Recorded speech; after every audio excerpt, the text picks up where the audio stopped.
Alright, people, let's do like this wrap up for this video. So last night, I work at I have a contract at a small facility. Online it says it has like 50 beds, but when I started my contract, they only can house 8 mid-surge tele beds, and they have no ICU, no pediatrics, no OBGYN. But from my understanding, because it's like out in the desert, I guess it's considered, they keep it open because of critical care, because there's no other hospitals within like 150-mile range is what I was told. My thing, I'm from Texas.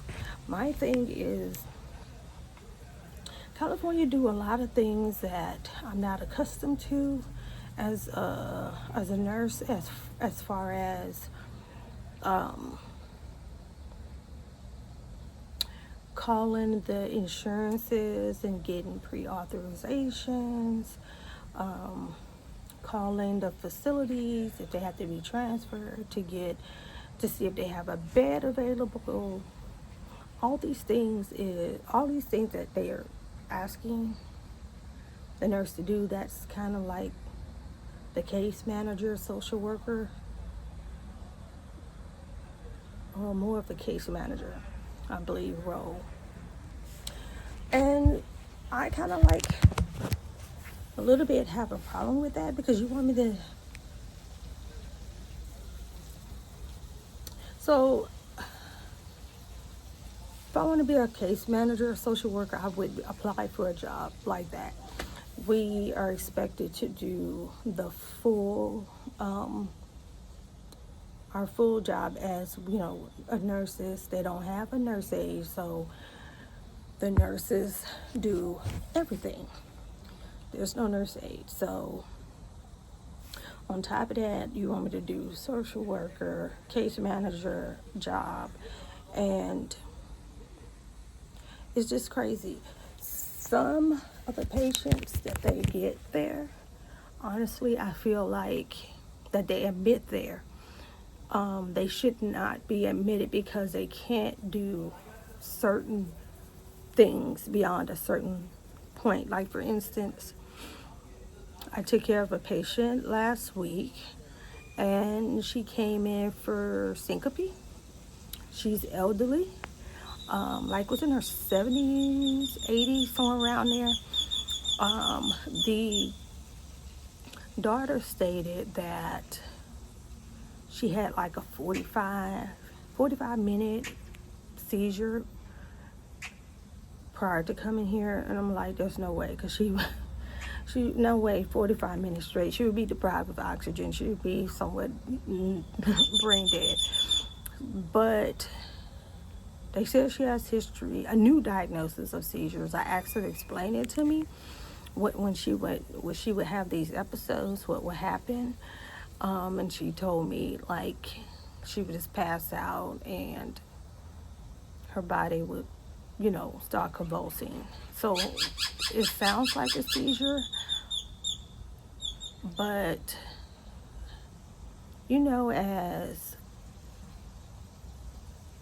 family members of patients, sometimes, not all the time, we tend to, I don't want to say exaggerate, because what they saw is what they saw.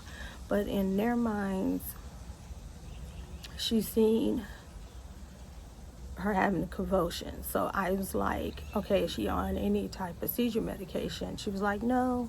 She was supposed to see the go see the neurologist this week, as well as the cardiologist, because she has a pacemaker that no longer is working. And I had to get an order to put her back on telly, because if she has a pacemaker that's inoperable, how are we going to know if our heart rate goes into like AFib or AFib with RVR, which is basically when you're in AFib, your body is not, your heart is not pumping like it should, and it's just throwing out clots with every like beat, and it puts you at a high risk of stroke and heart attacks. So yeah, so she wasn't on anything like that. So when she got to the facility, so for me, in my back, from what I've learned and how facilities that are more progressive, I'm not going to say, yeah, more progressive, because I also feel like it's the doctor, because at the end of the day, the doctor chooses whether to admit or transfer the patient out. Okay, so if they thought she had a seizure, they didn't do a EEG. So what they did was they did a CT of her brain. So I'm like, if you think she has a seizure, I don't think a CT will tell you what you need to know. But okay, let's go with it. For me, I'm like, she passed out. She had a CT. The CT was negative. And then I find out, like, I had her for going on 3 days. I found out that I'm looking to see if they did an MRI. And I was told that they don't have an MRI machine in-house. So they outsource it, and they come in like twice a month.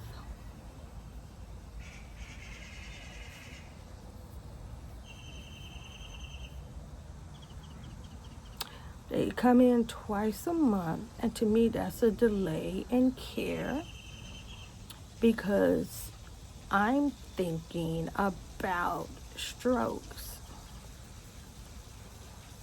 They do an MRI, and the MRI showed that she had 2 new infarcts, which happened probably right when she at home, and then another one while she was in a hospital. So I'm like, at this point, y'all have now, she's outside of the window of, receiving the TPA. And again, it's just delay of care.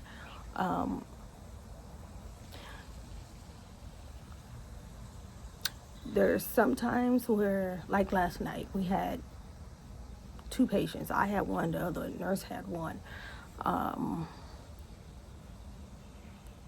And there was a patient that was there. They shouldn't have been admitted either. And there were some things that were missed, that luckily the other nurse, because I worked with her but I never had that patient, she like looked at the results of a CT of the chest, and it showed some nodules that was concerning, and the patient had been complaining of left shoulder pain, and he had now like a nodule that was spreading. Now, if they did a CT,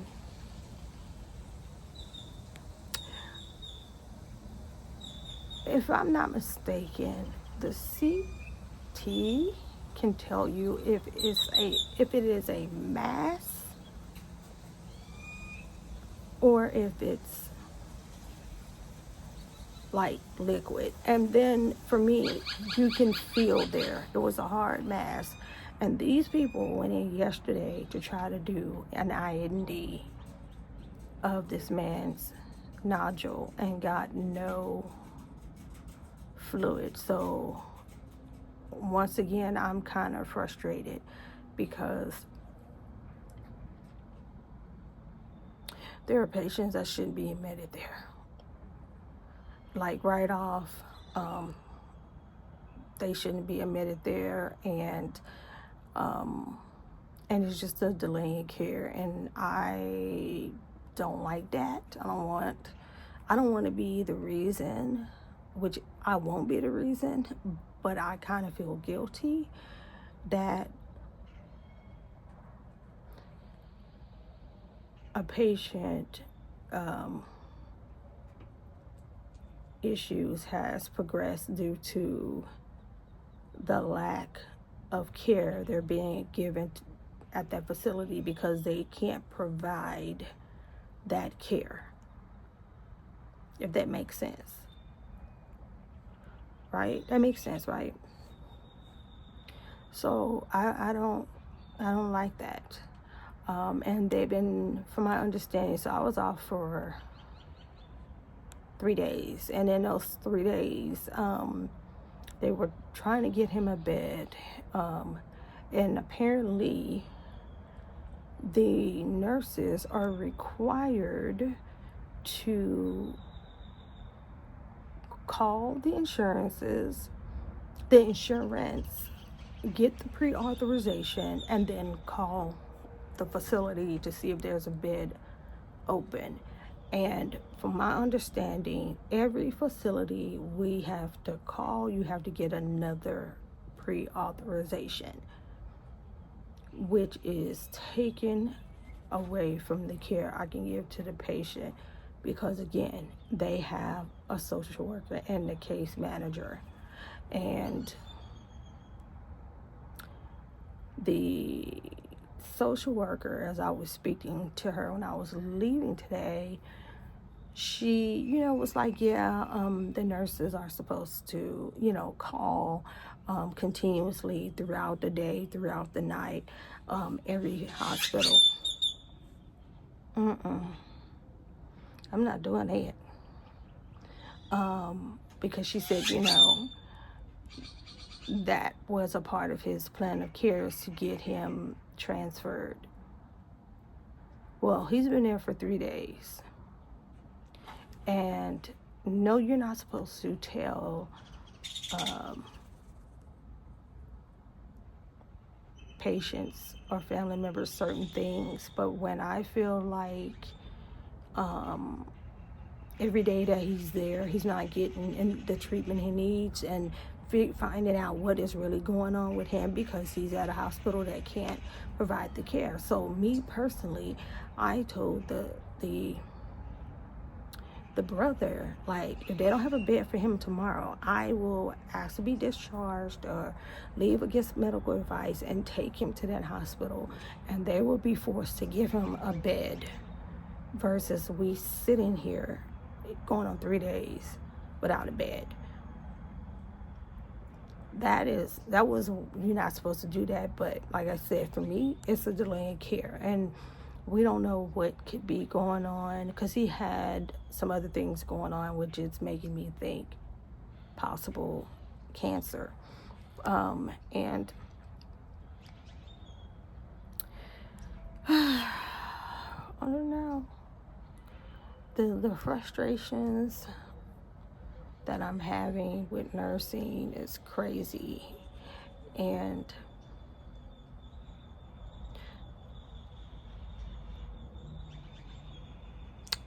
I'm learning different states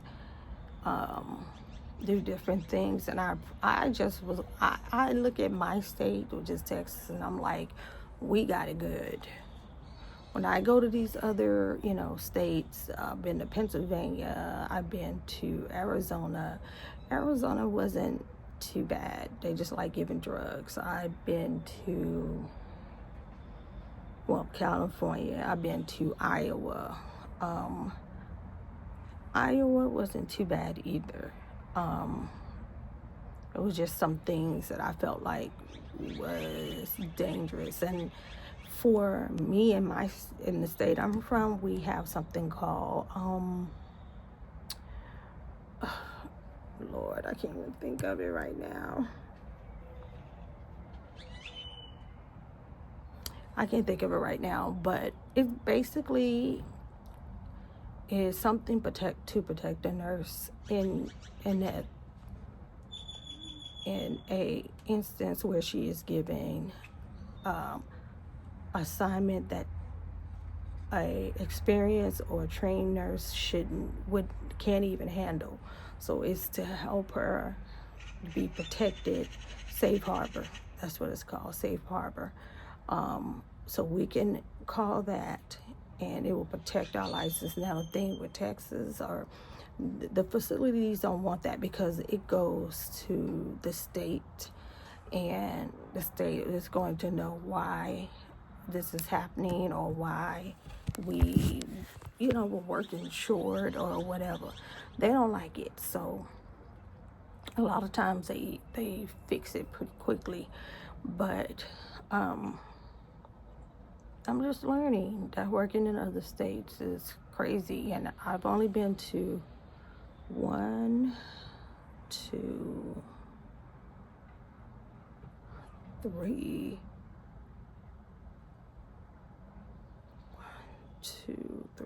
4 of the hospitals in California, and they've been county or in the desert, so not much, I don't think you need much to know about that, but they just haven't been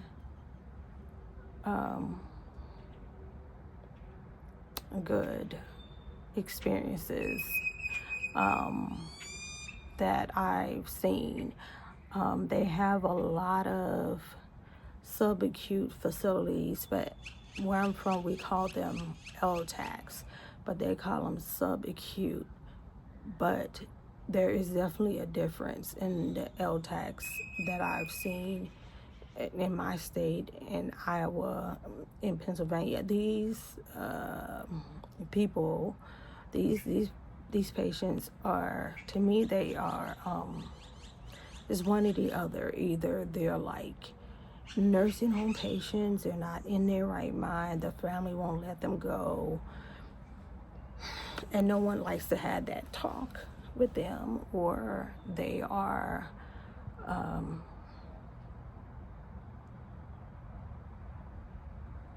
they're really, and for me, the criteria that I know of, they should probably be in the hospital versus a subacute. But they're not sick enough to go to wherever they need to go, which is to a nursing home, and nursing home is not going to accept them if it's too much going on, because in the end, they're not going to reap the rewards of their benefit, reap the rewards of accepting that patient. But anyway, I'm just going to wrap up this video, because I got to get up and go back to work tonight. And tonight we're going to talk about these physicians. We're going to talk about the physicians.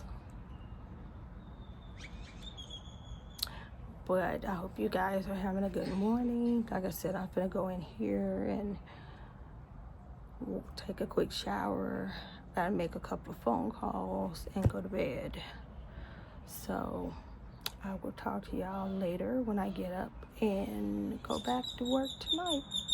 So y'all have a wonderful day. If you like what you see, please like, comment, and subscribe. Please post videos that you would like to, see. But for right now, I'm just going to be doing like come to work with me type of vlogs, just to kind of build up my audiences, and hopefully I want to build up my audience that we are like-minded for the most part. And and everything, as you like with every other channel, it will progress to other things. For me, I just don't want any more student loans. I want my student loans paid off, so if I just have to do this to pay off student loans, then that's what I'm going to do. And I think it's pretty sad that people go to school to get their education, higher education, to be able to live a good life, but